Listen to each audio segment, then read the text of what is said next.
tardes, hermanos. Gracias al Señor por la presencia de cada uno de ustedes. Vale, hoy traigo un tema que, saben, sinceramente, no lo esperaba. Estaba durmiendo y de repente, no sé por qué, eso que uno está pensando, dormido o despertándose, no sé, pero en un momento se me vino un título en la cabeza, que es el título que voy a compartir hoy, porque realmente también pasa a menudo, no digo que nunca me pasa, porque de repente estoy a lo largo del día escuchando en la radio temas cristianos o estoy pensando en la palabra y siempre surgen, ¿no?, versículos que dicen, qué lindo predicar sobre tal tema. Eso es normal. Pero bueno, simplemente que estar durmiendo y pensar en esta frase, la verdad que fue algo que me impactó. Y es esta: no quiero ni puedo. No quiero ni puedo. Ese es el título de la predicación del día de hoy. No quiero ni puedo. Vamos a intentarlo desarrollar de a poco y a medida que lo vayan pensando, van a ir sacándole un poco el jugo a esta frase que tiene un mensaje muy profundo. Ya luego podemos ir podremos ir a Jeremías 17. Vamos a vamos a abrir la palabra y vamos a leerla. Habla sobre el pecado de Judá, pero también de Jerusalén. Realmente, cuando miramos hacia atrás, empezamos a ver que Jeremías anuncia, predica, habla, intenta que Jerusalén y Judá de ese entonces vuelvan a Dios. Se estaban apartando y se habían apartado tanto que el pueblo de Israel está experimentando algo que se llama rebeldía. Por eso el título de no quiero ni puedo. Muchas veces justamente el no puedo está disfrazado de un no quiero, ¿verdad? Esa es la rebeldía. Y es que no puedo dejar ese pecado, me cuesta tanto, ¿no? Y es que es tan difícil. Y es una gran excusa que nos ponemos limitaciones, pero es un no puedo. Y si cambiamos eso, le dijéramos, bueno, ¿qué pasaría si en vez de decir es que no puedo, dijeras no quiero? A lo mismo que estás usando, cada vez que digas no puedo algo, cámbialo por no quiero. Entonces pasaría a ser, no quiero aprender sobre tal tema, no quiero saber sobre tal otro, no quiero indagar. Y ya dejó de ser el no puedo. El no puedo está cambiando a un sincero no quiero. Es reconocer realmente cuando hay cosas que no hacemos voluntariamente y es realmente diagnosticar el problema. Muchas veces hay que enfocarnos. Yo estoy analizando mi vida espiritual a diario. Me está ayudando mucho tener devocionales con mi esposa a diario, en el que no solamente tenemos un devocional, que puedo aprovechar el tiempo que tenemos, ¿no? Estoy en este tiempo y me está ayudando muchísimo espiritualmente, sé que a mi esposa también. Y estamos haciendo pausas. Luego que terminamos un tema, muchas veces decimos, estuvo interesante. Y yo digo, ¿solo interesante? Suelo hacer esas preguntas a hermanos cuando hablamos de ciertos temas y hago una pausa y digo, ¿de verdad solamente estuvo así? ¿Solo bien? Pero es verdad, muchas veces es porque una predicación nos pareció bien, el consejo de un hermano nos pareció bien, pero realmente si abrimos los oídos, muchas veces no es solamente un bien, es la palabra de Dios, ¿no? Y entonces suelo pensar que así como los problemas en el matrimonio, y realmente es como Dios trata con su pueblo, que es la mejor relación, ¿no? Es su esposa, es su iglesia. En este caso, bueno, va a ser la iglesia la esposa, ¿verdad? Pero su relación íntima con su pueblo es su bien preciado, ¿no? Habla como su hija, en fin. Pero cuando hablo de mis problemas matrimoniales, que sí los he tenido, y muchas veces no nos habíamos dado cuenta que eran pequeñas cosas que hacíamos un mundo de un X problema, ¿no? Y es difícil, aunque yo digo, es lo que compartía incluso hoy con ella, que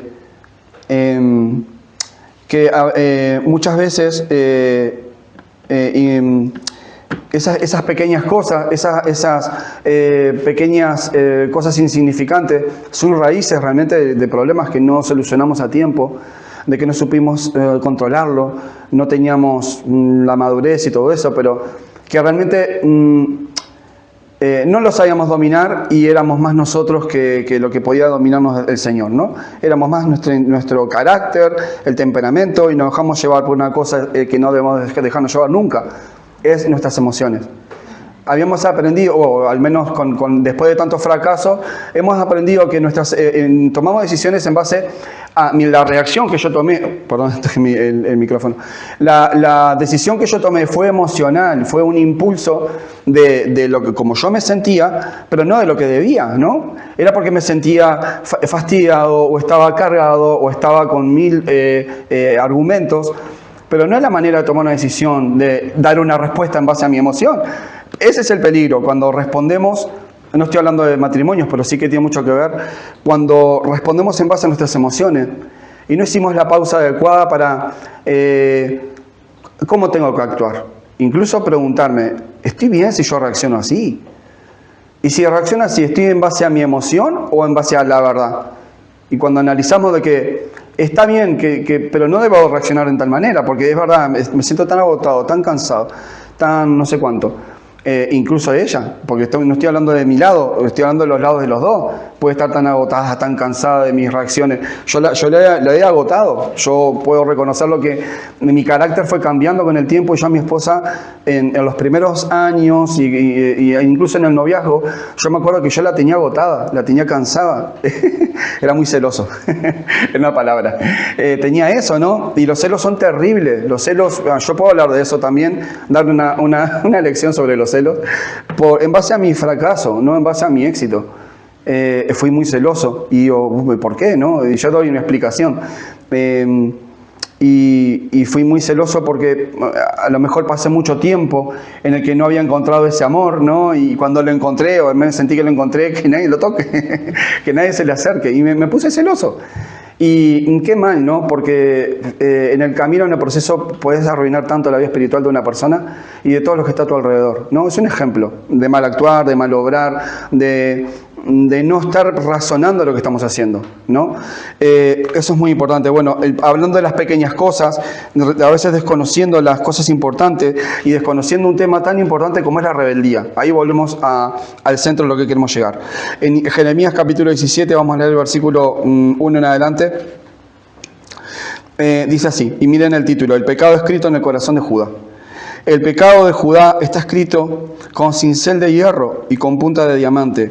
Esculpido está en la tabla de su corazón, en los cuernos de sus altares, mientras sus hijos se acuerdan de sus altares, de sus imágenes de Acera, que es un dios, que está junto a los árboles frondosos, en los collados altos, sobre las montañas y sobre el campo. Voy a silenciar el móvil, por si alguno no lo ha hecho, que lo hagamos. Silenciar el móvil. Vale. ¿En qué versículo me quedé? Gracias. Y sobre las montañas y sobre el campo, todos tus tesoros entregué al pillaje por el pecado de tus lugares altos en todo tu territorio. ¿Recuerdan lo que son los lugares altos, verdad? Lugares de culto a ídolos. Los lugares altos habían árboles y esculpían a los árboles, o dentro de los árboles ponían imágenes, ¿no? Los lugares altos eran lugares de adoración pagana. Y perderás la heredad que yo te di, y te haré servir a tus enemigos en tierra que no conociste. Porque fuego habéis encendido en mi furor, que para siempre arderá. Así ha dicho Jehová: maldito el varón que confía en el hombre y pone carne por su brazo, y su corazón se aparta de Jehová. Será como ratama en el desierto, y no verá cuando viniere el bien, sino que morará en los sequedales, en el desierto, en tierra despoblada y deshabitada. Vale, pausa. Sequedad, ruina. Pero hubo una causa espiritual, un fracaso antes. No viene el castigo, sino antes viene nuestro fracaso espiritual. Dios jamás nos va a castigar, ni nos va a poner en desiertos de sequedales, ni vamos a padecer necesidad de porque se le antoje. Siempre antes hay una causa espiritual. Y cada uno, cuando recuerda su propio pecado, recuerda cuando dice que estaba seco, ¿no? Estoy seco espiritualmente, las cosas no me salían bien, tenía que tirar de la apariencia. ¿No les pasó? No, la iglesia está llena de apariencia. Muchas veces lidiamos con eso porque somos seres humanos, y muchas veces el pecado peor que hacemos dentro de la iglesia, los hermanos en Cristo, es que cuando te saludan, ¿cómo estás? Bien, gracias a Dios, y todavía usamos el nombre de Dios, en vez de decir, estoy mal, necesito oración. ¿Por qué esa respuesta parece aparentemente negativa? ¿Por qué parece negativa? ¿Algún hermano quiere contestarlo? ¿Parece negativa tener que, cuando un hermano te venga y te salude, digas la verdad? No queda tan bien. ¿Por qué parece eso? Yo tengo una respuesta que no es para interrumpirla a ustedes, pero si tú me preguntas cómo estoy, pues escucha cómo te voy a contestar. Si no, no me preguntes cómo estoy. Así de simple. ¿Cómo estás, mi hermano? Espérate una respuesta. Estás esperando una respuesta, ¿verdad? Entonces vuelvo a la pregunta original. ¿Por qué parece malo al principio? Contá la verdad. ¿Por qué? ¿Por qué pasa eso? Por vergüenza, ¿no? Vergüenza, gracias, hermano. Eso es ser valiente. Por vergüenza. Hay otras palabras también. Buenas tardes, hermano. Quizá por miedo a que conozcan nuestro pecado. Sí, bueno, a lo mejor no es pecado todavía. A lo mejor es debilidad, a lo mejor pero puede ser pecado. Y el pecado nos avergüenza. ¿Alguien quiere responder algo más? Voy a hacer la pregunta de nuevo. Para entrar en contexto. Estoy preguntando, ¿por qué cuando un hermano te dice, ¿cómo estás? Y tú le contestas bien. Porque estoy hablando de la apariencia, estamos en la raíz de esto de la rebeldía. Pero cuando sabe, tú estás mal, tú no estás pasando un buen momento, y en vez de decir la verdad a tu hermano que te está preguntando, ¿cómo estás, mi hermano? Bien, gracias a Dios. Pero la verdad no es esa. La verdad es que en ese momento hay una palabra que lo explica muy bien. No queremos sentirnos vulnerables. Más vale aparentar fortaleza y aparentar espiritualidad, fortaleza espiritual de confianza en Dios, pero no nos queremos sentir vulnerables. Y eso lo estoy aprendiendo con mi esposa también. Es una de las cosas que estamos en nuestros devocionales teniendo. Por eso digo que nos estamos alimentando mucho. Y una de las cosas importantes es que un hombre, en el caso del hombre, que es el cabeza de hogar, de la familia, el que tiene toda esa carga, ¿no?, y responsabilidad, el hombre normalmente no se quiere sentir vulnerable, porque el hombre es poderoso, el hombre puede. El hombre va para adelante, el hombre carga el peso y el hombre provee para su casa. Y al hombre no tienes que decirle, al verdadero hombre no tienes que estar, dale, ve a trabajar, encárgate de las provisiones para tus hijos, encárgate de aquello. No, el hombre normalmente por construcción divina, Dios lo ha hecho al hombre fuerte, aguerrido, que sufre lo que sea con tal de llevar el bien para su casa. Muchas veces tomamos esa posición del lado de las mujeres y gloria a Dios por eso. Pero ¿cuánto trabajo lleva el hombre? Y muchas veces por orden divina el que debe trabajar es el marido. Hoy en día vivimos en una sociedad que es muy difícil sostener un hogar trabajando uno solo. Pero miren qué responsabilidad. Honra a los hombres que trabajan, que proveen, que están ahí proveyendo las necesidades del hogar. Eso es honroso también. ¿Y cuánta honra una mujer debe dar a su marido? Por eso también, que cumpla su labor, su trabajo, su tarea. Y hablando de eso, ¿no? Voy a beber un poquito de agua que tengo por acá.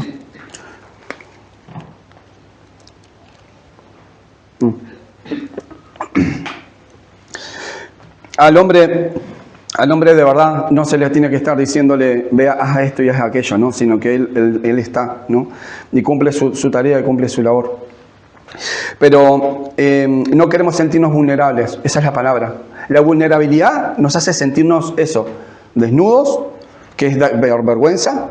¿Quién sintió vergüenza en el original? En la era original, Adán y Eva, ellos sintieron vergüenza. ¿Y qué es la vergüenza? No había vergüenza antes de que viniera lo que. Y el pecado. El pecado. Y el pecado nos hace sentirnos vergonzosos, avergonzados. ¿Y quién te enseñó que estabas desnudo?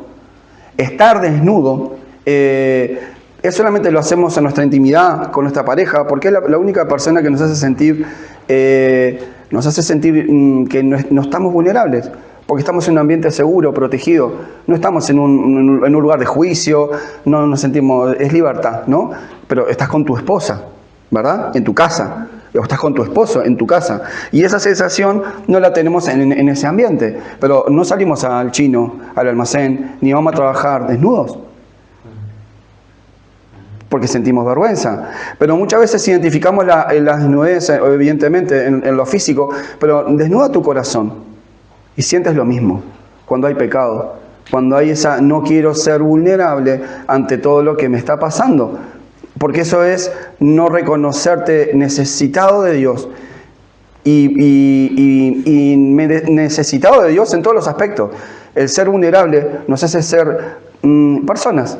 Eso es, somos personas que fracasamos, personas que somos frágiles, personas que necesitamos atención, oración de los hermanos, de que no siempre puede ser el fuerte, porque me agoto, me canso. Y muchas veces me agoto tanto, me cuesta tanto vivir, mantener el hogar, mantener mi vida espiritual, mantenerlo todo, que es un peso que a veces es tan grande como el Hércules que está sosteniendo el mundo, ¿no? Él puede, pero nosotros, que sacan al Hércules, pero nos ponen a nosotros a cargar ese mundo, y estamos ahí con las rodillas temblando, ya no nos dan los brazos y sentimos que nos aplasta, y sabemos que nos va a aplastar. Pero decimos, bien, gracias a Dios. ¿Se entiende, verdad? Cuando estamos fracasando, ¿verdad? Y estamos debilitados, no hay nada mejor que aprender a ser vulnerables. A ser vulnerables. Decir, hermano, necesito oración, ore por mí.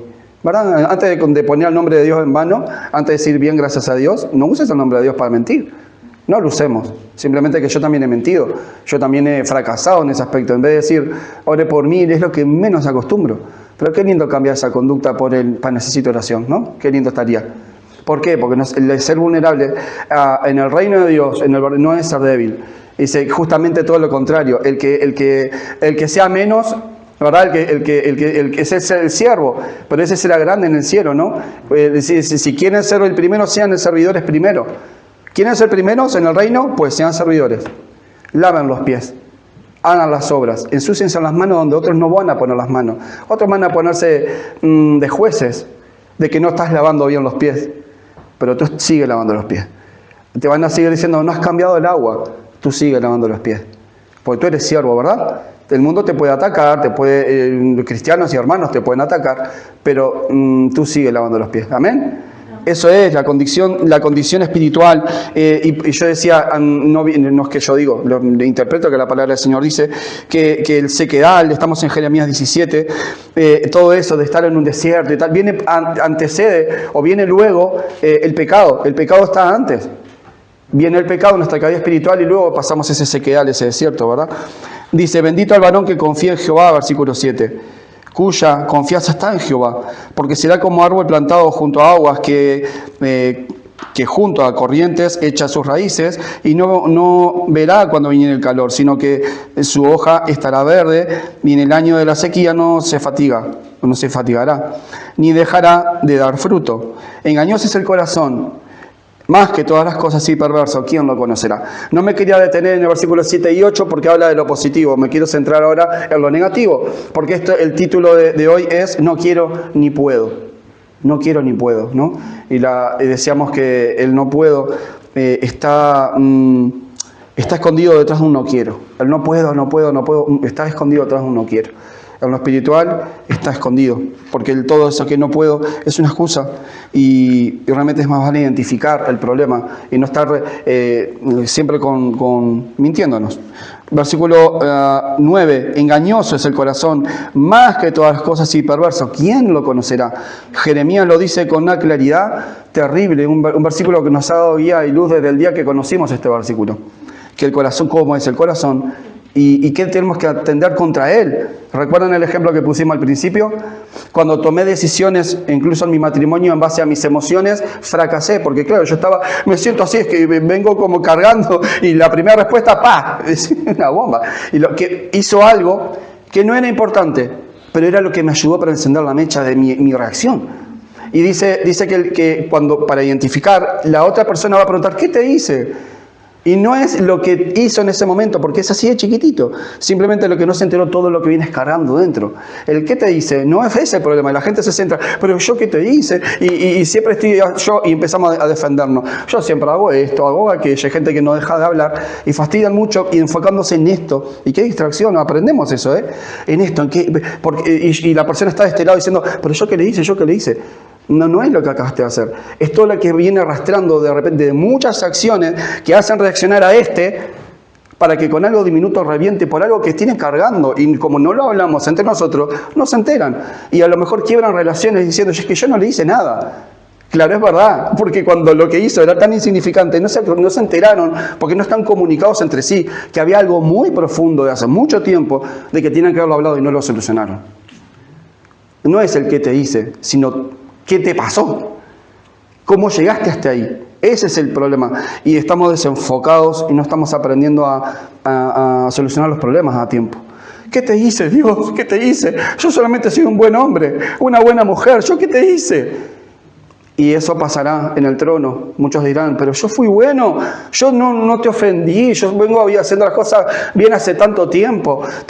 Mis hijos son todos abogados, estudiosos, algunos médicos. ¿Ven cómo esto se comporta de la misma manera? ¿No? Qué curioso. La gente en el trono dirá, en aquel día del juicio, ¿qué te hice? ¿Y Dios qué va a responder? Y la respuesta es muy dura, porque a Dios lo ha ofendido tanto su maldad y el pecado, todo eso, que ya no es tiempo de explicarlo, es tiempo de juzgarlo. En ese día no hay tiempo de corregir los males, en ese día es el momento de pagar cuentas. Y Dios va a decir, apartados de mí, obradores de maldad, nunca os conocí. Se lo va a decir a los que predicaban la palabra y no eran salvos, y se lo va a decir a los inconversos que negaban a Cristo rotundamente, y se lo va a decir a inconversos que no tienen ni idea de dónde estaban parados. Que vivieron una vida de buenos y de bondad, que yo soy bueno y ya está, yo soy bueno. Yo no necesito a Dios. Lo han negado, pero es que no lo necesitan, porque son buenos. Excusas que no van a valer. ¿Por qué? Porque engañoso es el corazón más que todas las cosas y además es perverso. Perverso. Una palabra, ¿saben lo que es un perverso, no? Si conociéramos a una persona perversa, no estaríamos con esa persona, ¿verdad? O sea, este es un perverso. Y la perversidad está en todos los aspectos, ¿no? Y así es tu propio corazón. ¿Te puedes arrancar tu corazón? Es perverso, no te olvides. Pero ¿cómo haces para arrancarte el corazón? No se puede. No se puede sin morir antes. O sea, tú te lo arrancas y te mueres, ya está. Haz que me consigo el corazón de Billy Graham, ¿no? Y entonces, cuando ya murió y a lo mejor le sobra, entonces su corazón me lo implanta. No. El corazón de Billy Graham también era perverso, simplemente que lo sometía a Cristo y a su palabra y a su voluntad. Y su perversión no fue sometida, su propio corazón fue sometida bajo la autoridad de la palabra de Dios. Y se dejó gobernar por la palabra de Dios. Su perversión estaba y convivió con él hasta el último día, simplemente que fue retenida su maldad por la presencia del Espíritu Santo, porque él en su propia voluntad también decidió dejar gobernar a Dios en su corazón. También lo decidió. Hay una cosa muy importante, es decidir que Cristo gobierne tu vida en todo el tiempo. No es hoy sí, mañana no, bueno, hoy estoy más cerca, mañana un poco más lejos. No, es la decisión constante de estar cerca de Dios. Porque voluntariamente el pueblo de Israel pecó y tenía que predicarle y predicarle. Estamos hablando que estamos en el capítulo 17 y el pecado de Jerusalén y Judá está del capítulo 1. Viene hace mucho tiempo Jeremías predicando esto. Y Dios está muy cansado y agotado de decirles, por favor, cambien. Y el pueblo de Israel no quiere. Hay un pasaje que dice, Jerusalén, Jerusalén, ¿cuántas veces quise juntarlos? Como la gallina junta los polluelos debajo de sus alas, y no quisiste. Jesús lloró por eso. Jerusalén, Jerusalén, a ti te vine a salvarte, a ti te vine a pregonar la palabra de Dios. La salvación ha venido, está aquí, pero no quisiste, me ignoras. El reino está acá, ha llegado, y no quieres escuchar de mí. Y lo van a condenar, y va a morir. Va a resucitar. Pero fue desechado y su amor era juntarlos y abrir sus alas y juntar a su pueblo, juntar su pueblo y que estén bajo él. Entonces él les enseñó, les predicó, dijo, vengan a mí.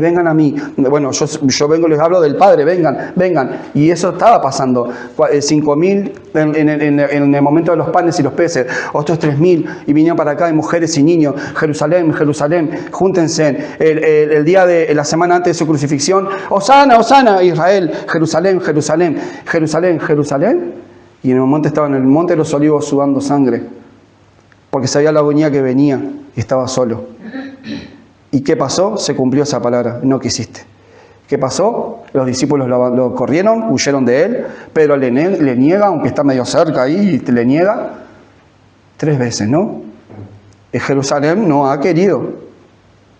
Y nosotros hemos aprendido sobre nuestra obstinada obsesión al pecado y tenemos que dejar que el Señor nos gobierne el corazón y nos domine. Debemos permitirle que Él gobierne nuestro carácter, nuestro pecado, reconocernos vulnerables y desnudos delante de Dios. Y otra cosa les digo, ante los hermanos, que aprendamos a ser vulnerables, que aprendamos a ser hombres de una vez, que aprendamos a ser mujeres de una vez. No sea siempre el fuerte, el todopoderoso. Te hace tanto daño, te hace tan obstinado, orgullosa, nos creemos siempre fuertes. Qué lindo es poder decir a quien sea, oye, yo también tengo debilidades, también estoy flaco, débil, necesito oración, necesito un momento de paz, necesito enganchar. O sea, no mentirnos a nosotros mismos, contarle a los demás que somos personas de carne y hueso. Y cristianos que tenemos que trabajar nuestra espiritualidad todos los días y que nos cuesta un montón, muchas veces. Pero qué lindo es poder, vuelvo a repetir lo mismo, dejar de ser obstinados, ¿no? Y reconocer que a lo mejor no nos queremos ver así, pero es eso. Hoy tengo mucha sed. Mira, una cosa, sí, seguimos, versículo 10. Yo Jehová, que escudriño la mente, que escudriño la mente, que pruebo el corazón, para dar a cada uno según su camino, según el fruto de sus obras. Uy, del día a día, no del día del juicio final, cuando vengan los premios, los galardones, no, de hoy. Dios escudriñando tu mente y tu corazón hoy. ¿Pasaríamos el examen hoy? ¿Verdad que igual de todas maneras sabemos que como todos los días pecamos y todos los días fracasamos, es muy probable que un sincero cristiano, ya el 99% dijera, bueno, si Dios me examina hoy estoy fracasando, ¿no? A lo mejor estoy cerca de Dios, pero es que mi diario vivir es un intento, ¿no? de estar bien. Pero bueno, también no meditar, es decir, que bueno, gracias a Dios gobierna mi vida y las cosas no están yendo tan mal, todo lo estoy pensando y analiza en qué cosas puedes tildar que las cosas van bien y encontrarás la que va mal, ¿no? Porque empiezas a analizar, a escudriñar, a indagar y encontramos el error. Y qué bueno ya luego centrarnos en el error, trabajar en el error y pedir al Señor la guía en ese momento. Miren qué ejemplo que pone. Dice, para dar a cada uno según su camino y según el fruto de sus obras.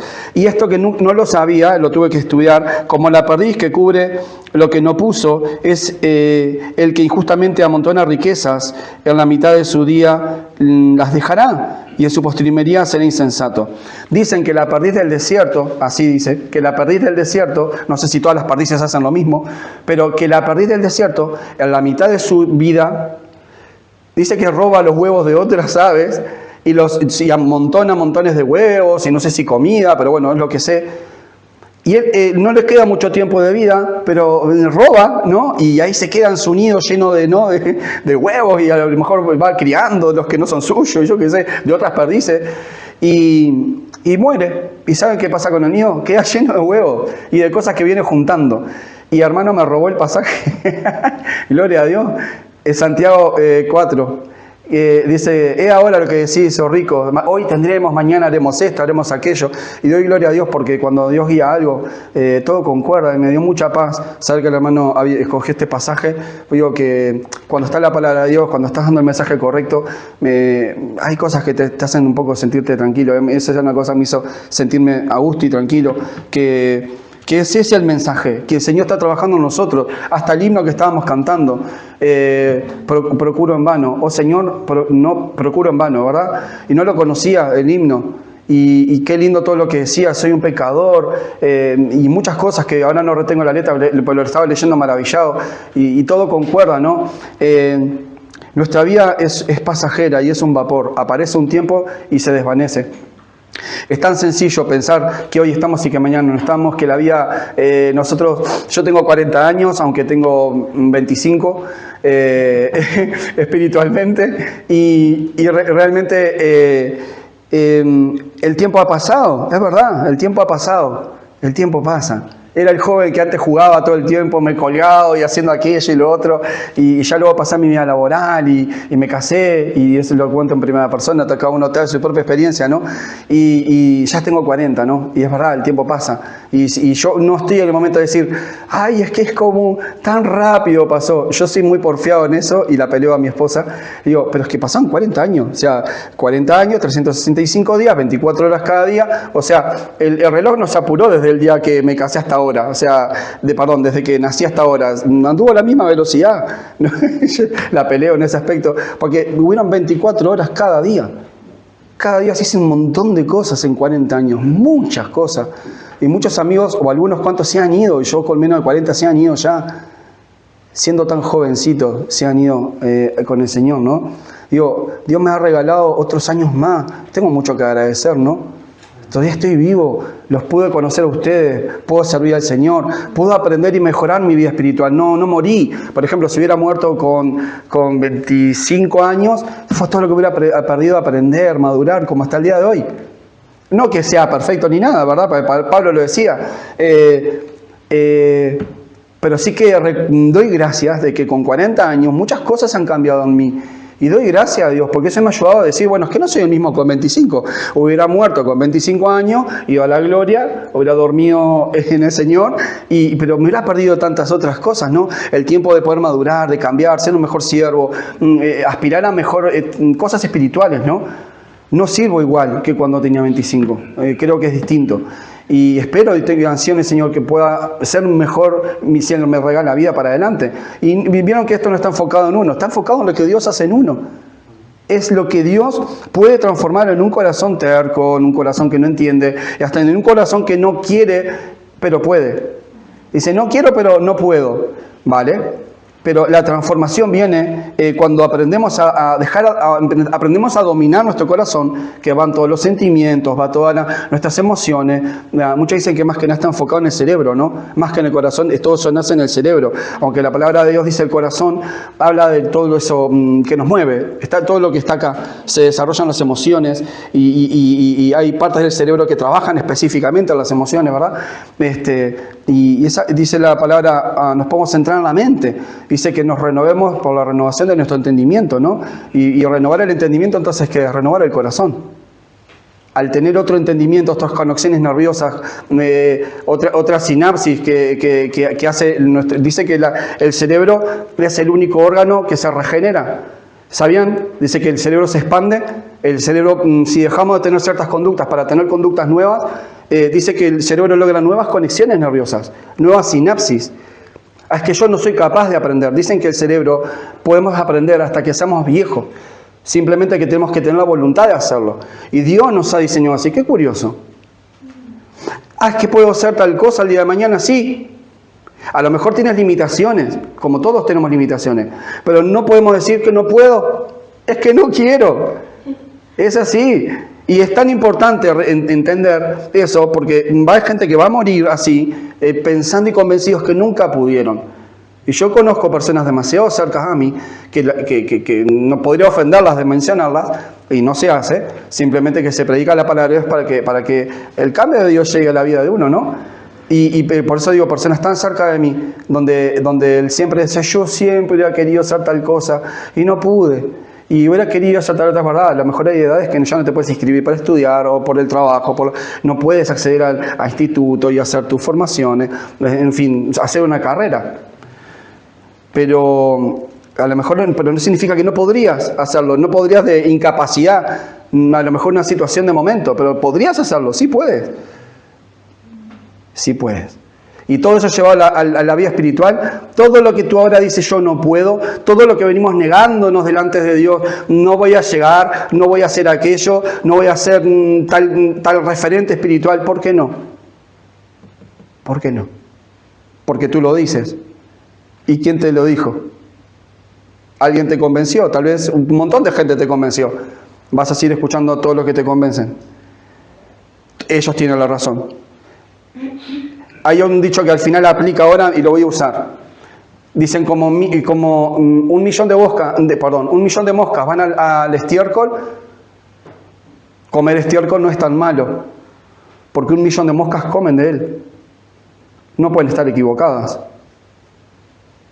¿Y vamos a comer del estiércol? Es que no pueden estar equivocadas. La pregunta es, ¿ese 1 millón de moscas también aconsejan a otra mosca? ¿Vamos a comer ahí?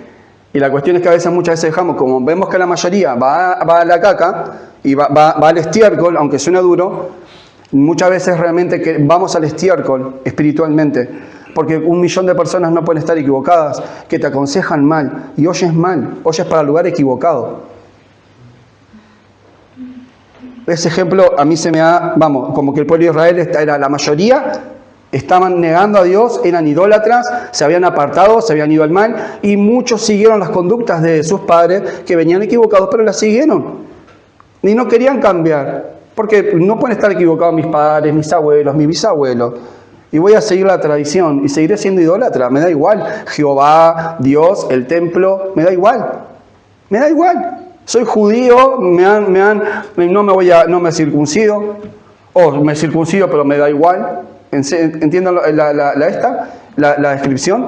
Soy cristiano, puede ser el que al día de hoy, y sigas en tu mente pensando circunstancias en las que no vas a cambiar, porque a lo mejor mucha gente te dice lo mismo, o 2 o 3, o la persona que esté a tu lado, o tú propiamente, sin acusar a más nadie. Nosotros mismos nos convencemos y nuestros pensamientos a lo mejor son 1.000.000. 1.000.000 de pensamientos te niegan de que tú no puedes, de que no vas a hacerlo. Y mejor es someter hasta nuestros pensamientos a Cristo, ¿no? Y dejar que Él gobierne de una vez por todas, hasta nuestros pensamientos.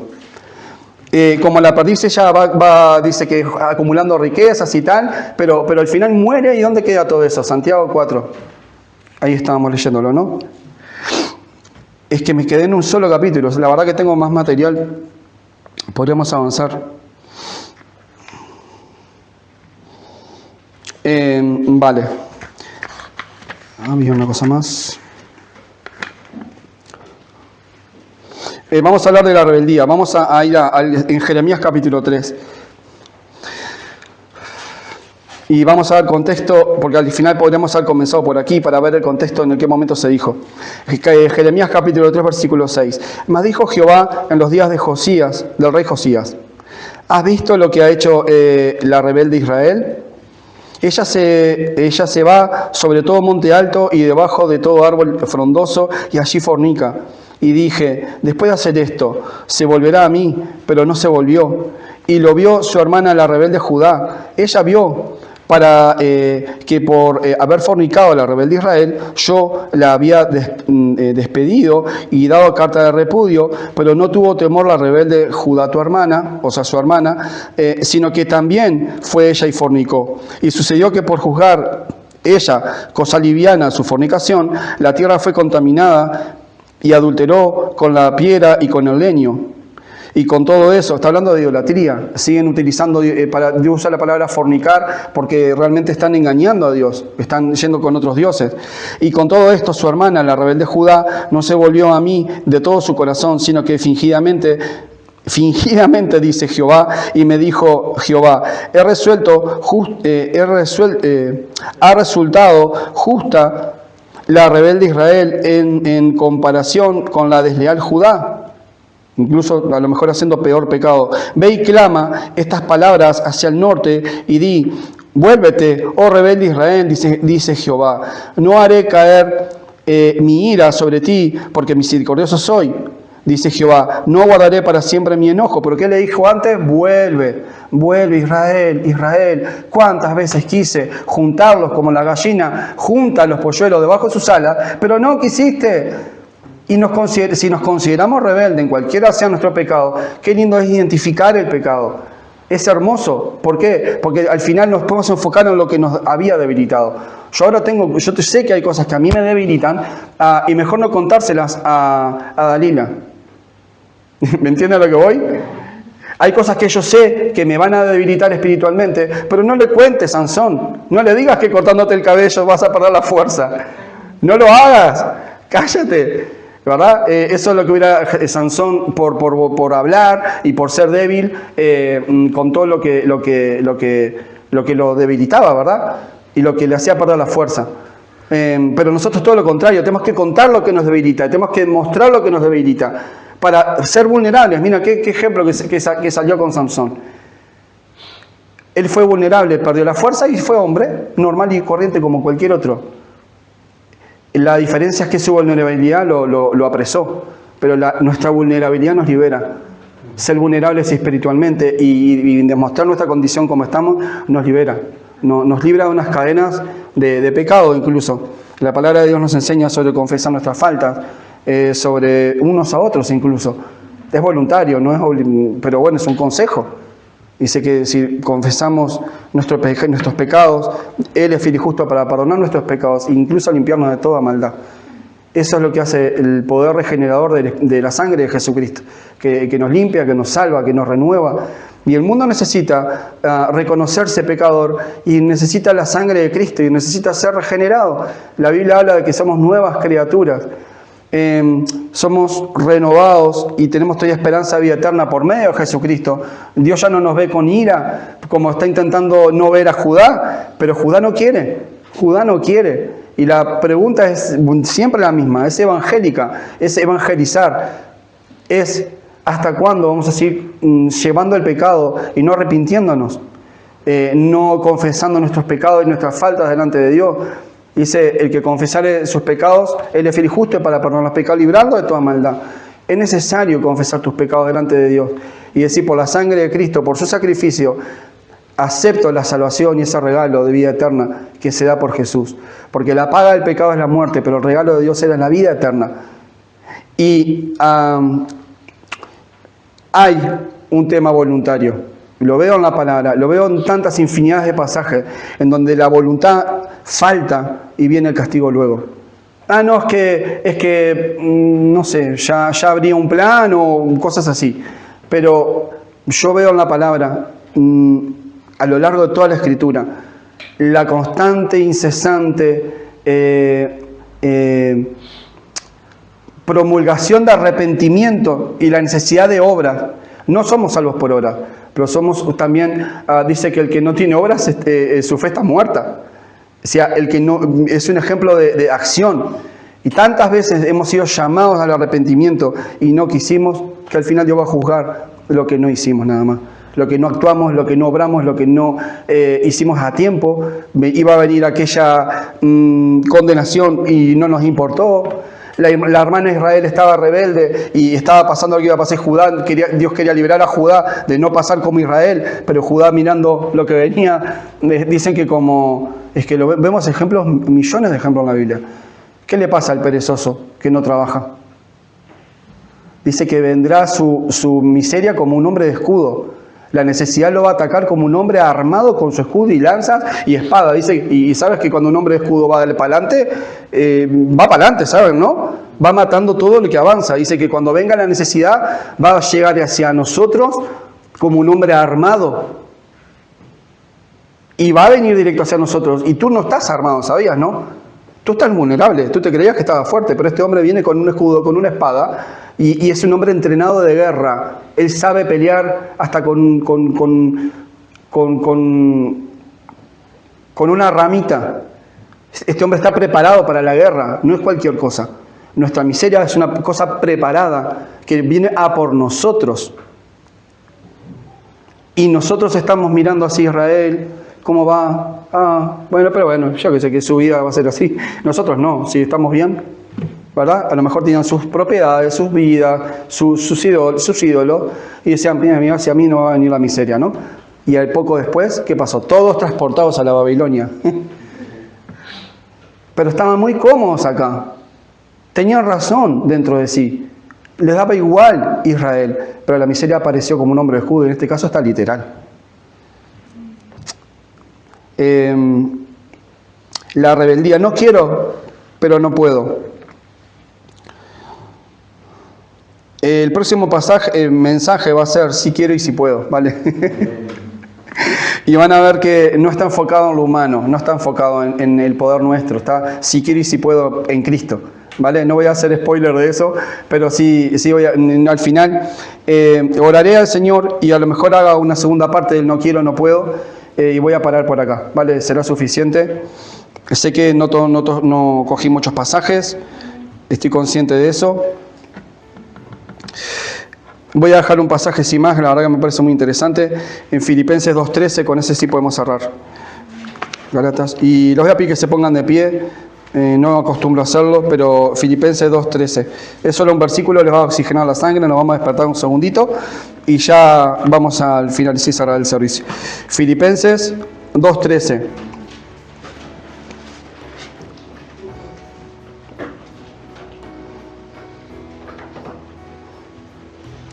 ¿Lo leemos juntos todos? Filipenses 2:13. Vale. Porque Dios es el que en vosotros produce así el querer como el hacer, por su buena voluntad. Y esa es la clave para el sí puedo, si quiero. No es por tu voluntad, es por su buena voluntad. Tú vas a poder, si vas a querer, y si vas a querer por su buena voluntad. Va a ser por Él que todo lo que negamos que no podíamos y que no quiero, incluso si nos sinceramos con Dios, por su buena voluntad, porque al final todo eso viene de Dios. Es sométete, sé vulnerable y deja que Dios gobierne tu vida para sí querer y sí poder. Amén. Vamos a orar. Nuestro amado Padre, no nos merecemos nada, Señor. Sinceramente somos tan malos, Señor. Te hemos negado tantas veces en nuestra vida. Pero también damos testimonio que en todas esas veces que te hemos negado, que no nos hemos sometido a tiempo y hemos pagado las consecuencias, también hemos visto un Dios misericordioso, un Dios restaurador, y qué mejor que tú, Padre. Yo sinceramente puedo dar testimonio que no me he sentido juzgado por ti, me he sentido regenerado, Padre. Todo lo que yo no pude, en su día no pude porque no quería. Doy testimonio, Señor, que cuando nos sometemos a ti, Padre, las cosas cambian tanto, Señor. Damos un testimonio, ya podemos contar una experiencia y podemos contar una experiencia no sintiéndonos juzgados, sino sintiéndonos, como digo, repito, renovados, Padre, porque tu palabra produce el querer como el hacer y es por esa buena voluntad, Señor. Yo te pido por mis hermanos para que si están padeciendo este problema del no querer y no poder, que tú los ayudes a poder y querer en ti, Señor.